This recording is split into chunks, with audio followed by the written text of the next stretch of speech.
If you've ever spent a night in a cheap roadside motel, you know how quickly a normal night can become the worst night of your life. There is a moment, and if you've experienced it, you already know exactly what I'm talking about, where something shifts. You're in an unfamiliar room. The lights are low. The highway noise has faded out. And somewhere close, too close, you hear something that tells you, with complete certainty, that you are not as alone as you thought you were. That moment is where tonight's stories begin. 3 people, 3 different motels, 3 nights none of them will ever stop thinking about. Stay with me until the end, because the third story is the one that still doesn't have an explanation. I want to start by saying I'm not someone who scares easily. I've driven across the country alone more times than I can count. Long hauls, late nights, empty interstates. I actually enjoy it. So when I left New York heading south to Tennessee solo, I wasn't nervous, I was comfortable. That comfort is exactly what I should have been more careful about. I'd planned to make the whole drive in one shot. But deep into Virginia, my body made the decision for me. Eyes drifting, reaction time slowing. Just past 1 in the morning, I took the next exit. You know the kind of motel I pulled into. 2 floors, every room facing the parking lot, half the exterior lights burned out, maybe 3 cars total. The kind of place that exists purely to get you through the night. I almost kept driving, but exhaustion won. The man at the front desk barely looked up, slid the key card through the slot at the bottom of the thick glass window like he'd done it 1,000 times and was already tired of it. I asked if there were many vacancies. He said most of the rooms upstairs were empty. At the time, I thought that was good news. My room was 2nd floor, far end. The walk down the balcony felt longer than it should have. Inside, old, humid, that specific motel smell that never quite goes away. The AC rattled so badly I left it off. I showered, laid down on top of the covers with the TV on low. I was almost asleep when the argument started next door. 2 voices muffled through the thin wall. One low and aggressive, one softer, higher. I turned the TV up slightly and tried to ignore it. But something about the softer voice kept pulling me back. It didn't sound like a woman. It sounded like a man doing an impression of one. I turned the TV all the way down, laid there in the dark and listened properly. Back and forth the voices went. And that's when I caught it. The thing that made everything else fall away. They never overlapped. In any real argument, voices crash into each other. Someone interrupts. Emotions don't wait politely. These voices waited perfectly every single time. It was one man, alone in that room, doing both voices himself. I don't know how to fully describe what that realization felt like, because it didn't just change what I was hearing. It changed the entire shape of the situation. What had been an annoyance 30 seconds ago was now something I had no category for. I ran through every rational explanation I could find. TV audio bleed, exhaustion distorting things, mishearing. Every explanation fell apart. Then the voices stopped. Silence. 3 slow knocks came through the wall directly beside my head. Deliberate. Measured. The kind of knock that means someone knows exactly where you are. Then a voice through the wall. Low, almost playful. "I hear you in there." I didn't move. He knocked again. Same pace, same measured rhythm. Said the exact same thing again like he was waiting for me to respond. I grabbed the remote and turned the TV volume all the way up. Whatever this was, I wanted to drown it out. I wanted to reclaim the noise in the room. For about 30 seconds, nothing happened. Just the TV and the dull roar of my own pulse. Then the floor vibrated. Not from the wall, from outside. A door opening. Footsteps on the metal balcony walkway heading in my direction. I killed the TV volume completely. The footsteps slowed as they got closer, then stopped, right outside my door. My blinds were fully shut. But there was a gap, just a thin strip where the edge of the curtain didn't quite reach the wall. Not enough to see through clearly. but enough that if someone outside pressed close to the glass, they'd have a line of sight in. I walked to the window slowly and pressed my eye to that gap. He was right there. His face was so close to the glass he could have fogged it with his breath. Eyes wide open, staring directly at the crack in the blinds like he already knew exactly where it was. We made eye contact for less than a second. I stumbled backward, and then the voices started. He was standing outside my locked door and he was performing. Different voices, one after another. High-pitched and childlike, then deep and commanding, then an exaggerated accent, theatrical and loud, knocking on the door between each one, slow and rhythmic, cycling through characters like he was auditioning for something. In any other context, on any other night, it might have been bizarre but almost funny, a strange performance from a strange person. But it was nearly 2 a.m. I was alone. The balcony was empty, and there was no way off that floor that didn't require walking directly past him. I want to ask you something right now. At this point in the story, what would you have done? Because I keep going back to that question even now. Let me know in the comments. I called the front office. The man at the desk answered and sounded immediately annoyed, until the banging on my door came through the phone loud enough that he could hear it himself. His tone changed in an instant. He said he was coming up. The knocking outside kept going, then went quiet. I watched through the peephole as the man from next door speed-walked back into his room the moment he must have heard someone coming. About 30 seconds later, the motel worker appeared at the far end of the balcony with a flashlight, his other hand resting near what I assumed was a holster. He knocked on the door beside mine, asked the man to open up, got nothing. He tried twice more. Silence. Then he came to me. I opened the door and gave him the short version. He listened carefully, and then he said something that should have been reassuring, but absolutely was not. He said the man had been staying there for a while.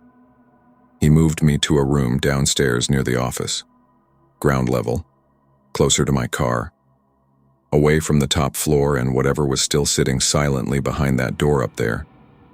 The new room was almost identical to the first. I locked the door, put the chain on, and sat on the edge of the bed trying to settle myself down. I had been moved. Management knew. It was handled. I laid down with the TV on quiet and finally, after a long time, started to drift. I don't know how much time passed, but I woke up suddenly and completely, the way you only wake when something specific has pulled you out of sleep. I looked toward the window. A shadow moved past the crack in the blinds. Then a few seconds later, moved past again going the other direction. I moved to the window the same way I had upstairs, slowly, carefully, and pressed my eye to the gap. It was him.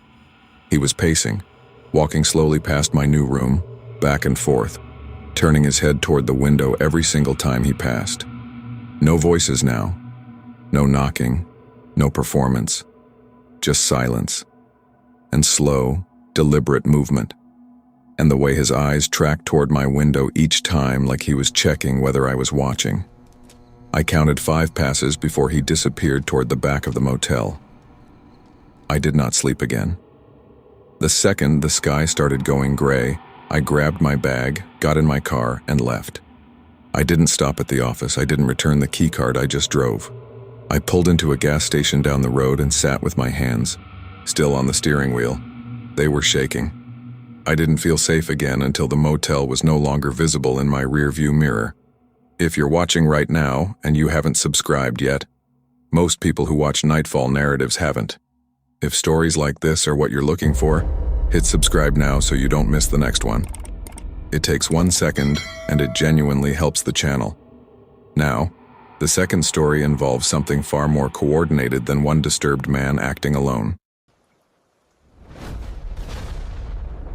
Something I've learned about fear is that it doesn't always announce itself. Sometimes it arrives quietly, as a detail that seems harmless in the moment, as something you almost dismiss, as a man standing just inside the entrance of a motel lobby, doing absolutely nothing. This happened in 2022. Spring break. I was a college freshman, and my family had driven to pick me up from my dorm for a road trip. Just us girls, me, my 3 sisters, my stepmom, and my grandmother. My dad stayed home. We'd spent time in Oklahoma, then drove to Branson. By the time the week wound down and we started heading back toward my college in Central Texas, we were running out of energy. Around 8 that evening, we made the call to stop for the night rather than push through on empty. The motel was a standard pull-off-the-highway option. Nothing remarkable from the outside, just a place to sleep. We checked in, paid, and before settling in, decided to go grab some pizza. We were standing in the lobby when my grandmother called asking for the room number so she could change. My sister answered without thinking, said the number out loud right there in the lobby. That's when I noticed him. He was standing just inside the entrance, not checking in, not waiting for anyone that I could see, just standing completely still in black pants and a black knitted sweater, hands at his sides, watching the space. I mentioned him to my sister. She shrugged it off. But as we walked past him toward the exit, he looked at me. Not a casual glance. He held it for a moment longer than any stranger would and said nothing. No speech. That eye contact has stayed with me ever since. We came back around 10, maybe 11, exhausted, ready to sleep. I scanned the lobby the moment we walked in. He was still there. Not by the entrance this time. He was sitting in the far back corner of the lobby where none of the lights were on, just sitting in the dark, perfectly still, doing nothing visible. And then, as if the situation needed to get more specific, my grandmother called again, asked for the room number again, and again my sister answered out loud, right there in the lobby, with him less than 10 feet away. I walked faster toward the stairs. As I climbed, I glanced back once. He had his phone to his ear now, speaking too quietly to hear, but his eyes were still tracking us. Our rooms were on the second floor, 2 separate rooms with 1 room between them. We settled in, got on our phones, let the exhaustion take over. 20 minutes later, there was a knock at the door. I had already told my sisters about the man downstairs. I had been watching the door since we got in the room. And now there was a knock. My stepmom opened it. It was her, but the look on her face stopped everything cold. She didn't say hello. She didn't ask for anything. She walked straight inside and told us to start. I swear he was just standing there, completely still. He didn't say a word, just stared right through the crack in the door. Inside in the hallway. When she opened it, a man was standing silently against the wall right beside the door frame, not passing by, not walking away, pressed against the wall in the dark, waiting. When they came face to face, he didn't startle, didn't apologize, didn't offer any explanation. He just looked at her for a moment with complete stillness, then turned and walked calmly into the room between theirs and ours. A room he should not have had access to. We were out of our rooms in under 2 minutes. My stepmom went to the desk while the rest of us moved toward the exit. They gave her a full refund without much argument. I don't know if the clerk knew something we didn't, or if the look on my stepmom's face made the alternative seem worse. Either way, we had our money back and we were moving. We pushed through the lobby, out the front door, and stopped. There was a second man in the parking lot. He was working his way along the parked cars, not walking through, moving deliberately along them, cupping his hands against windows, peering inside, pulling on door handles one by one, testing each one. We all froze for a moment in that specific paralysis where your brain can't fully reconcile what your eyes are showing it. Then one of us made a noise. I don't remember who. He looked up and stared at us directly. Then he looked back at the motel entrance and nodded his head. A signal. Slow and deliberate. The kind of gesture that only makes sense if someone is watching for it. The man from inside the lobby walked out through the front door. And then a third man appeared from somewhere I couldn't identify. All 3 were now in the parking lot, moving in the direction of our car. My stepmom was still on the phone with my dad. Everyone in the car was telling her to drive. She hesitated. That terrible moment when panic and indecision hit at the same time and the body just locks up. We finally moved. She pulled out fast and kept driving until nearly 3 in the morning. The next motel had roaches. I have never been so relieved to see a roach in my entire life. I still don't know with certainty what those 3 men were planning, but I keep coming back to the same details. The room number said out loud twice in that small lobby. The man already positioned beside my stepmom's door in the dark, the signal in the parking lot, the way it all connected. Sometimes I wonder what would have happened if we'd decided to stay just 1 more hour. That's a question I'm grateful I'll never have answered. Before the final story, subscribe to Nightfall Narratives right now if you haven't already. Most people watching this video are not subscribed. 1 tap is all it takes. Because what's coming next is the story I keep returning to, and once you hear it, I think you will too. The first story involved 1 disturbed man, the second involved 3. But this last story is terrifying for a completely different reason, because nobody has ever been able to prove that anyone else was even there. I need you to pay attention to one specific detail in this story, because everything in it has an explanation.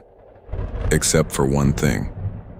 My girlfriend Julie and I were 17 hours into a drive to Florida when I finally accepted I couldn't keep going. I'd wanted to push through. She was right that that wasn't realistic. Around midnight, she found us a motel about a half-mile off the highway and booked us a room while I drove. By the time the GPS showed 2 minutes out, she was already half asleep in the passenger seat. The parking lot was nearly empty when we pulled in. 1 other car that might have belonged to whoever was working the desk. A small, quiet motel. Single level. Rooms facing the lot. Nothing unusual about it from the outside. I went to check us in alone. The woman at the front desk looked like she'd been dozing. A little tired, a little disheveled. But she smiled, greeted me, handed over the key and told me the room number. Room 5. Far corner, ground level. I went back, got Julie, and we brought our bags in together. Basic room. We took turns in the bathroom. When I went through my bag, I realized my phone charger was still in the car. Julie was already fading on the bed, too exhausted to respond with more than a grunt when I told her I'd be right back. I left the door cracked. Just habit. They weren't automatic locking doors, so I wasn't worried about it. I walked to the car and pressed the key fob. The lights flashed in the empty lot. I dug through the center console, found the charger where Julie had moved it, closed the car door. And when I turned around, there was a man standing directly beside the door to our room, not passing by, not slowing down mid-stride, standing there with his attention fixed on our cracked door like he was deciding something. He was large, not just tall, wide frame, long trench coat that didn't fit the weather, completely still in a dark and otherwise empty parking lot at 1 in the morning. I walked toward him quickly, fast enough that he'd see I was connected to that room before anything else happened. When he heard my footsteps, he turned around and smiled. It was the wrong kind of smile. Soft and slow, with a stillness behind it that didn't match anything he had reason to feel. He asked me how I was doing tonight, in a voice so quiet and measured that it landed as more unsettling than anything louder could have. I didn't answer the question. I asked him what he was doing out here, whether he was staying at the motel. He said he was upstairs, just going for a walk. I said goodnight. He nodded. I went inside and locked the door immediately. Julie was snoring. I stood with my ear against the door and listened for footsteps walking away. A door opening upstairs. Any sound that told me he had moved on. I heard nothing. I got down on my knees and crawled to the window. Moved the edge of the curtain by barely a centimeter, just enough to angle a view toward the door. He was still there, standing directly in front of our door, completely motionless, staring at it. I stayed on the floor and watched him for 10 full minutes. He didn't shift his weight, didn't look away, didn't move at all. Just stood there staring at our door like he was reading something written on it that nobody else could see. I crawled back to the bed and woke Julie. Whispered for her to go look for herself. She gave in, got on her knees, crawled to the window. moved the curtain the same way I had. A few seconds passed. She gasped, then scrambled back across the floor and grabbed my arm. I asked her what she saw. She told me not to look at the door. She told me to look at the rooms across the parking lot. I went back to the window, angled my view wider this time, past the door, out across the lot. He had moved. He was now standing on the far side of the parking lot, still facing our room, not the door this time, the window, the exact window I was crouched behind, standing completely motionless in the dark, staring at the precise spot where I was watching from. I don't know how long I looked. Maybe 30 seconds. He didn't move once. I yanked the curtain shut. We stayed in that bed for over an hour. At some point, we both heard something outside the window. Slow and careful. The sound of someone moving close along the outside wall and then going completely still. We agreed we heard it. We agreed we wouldn't look. Eventually, without realizing it, exhaustion just took us under. We woke up the next morning with that strange, specific relief that comes after a night where you're not entirely sure what you survived. I went to return the key. The same woman was at the desk. I told her about the man in the trench coat, how he'd been standing outside our door, how he'd crossed the lot and positioned himself directly in front of our window. He was wearing a long, dark trench coat, about 6 feet tall. Did he check in last night? Yes, he's in room 204. He checked in just after midnight. Described him again. Large frame, long coat, standing in the lot at 1 a.m. She said she didn't know who that was. And then she told me the thing I've thought about ever since. She said that as far as she knew, Julie and I were the only guests there that night. No other check-ins, no one else with a room. Just us and her and a parking lot that should have been empty. No cameras on the property either. She confirmed that without me even asking. I didn't ask any follow-up questions. I'm not sure I wanted the answers. We got in the car and drove. I've thought about room 5 more times than I can count. I think about how still he stood, how he knew exactly which window to face, how the woman at the desk looked when I described him, and how she didn't seem surprised. Not really. If you made it to the end of tonight's stories, thank you for being here. And if you're still not subscribed to Nightfall Narratives, now is the time. Most people watching this video right now are not subscribed. One tap keeps these stories coming to you. Don't miss the next one. Before you go, I want to hear from you. Which of these 3 stories got under your skin the most, and why? Drop it in the comments below. Because every time I post a video like this, someone in the comments shares something that stops me cold. Tonight's section is going to be one of those. I read every single one. Lock your doors. Check the window one last time. And if you're staying in a motel tonight, don't answer the knock.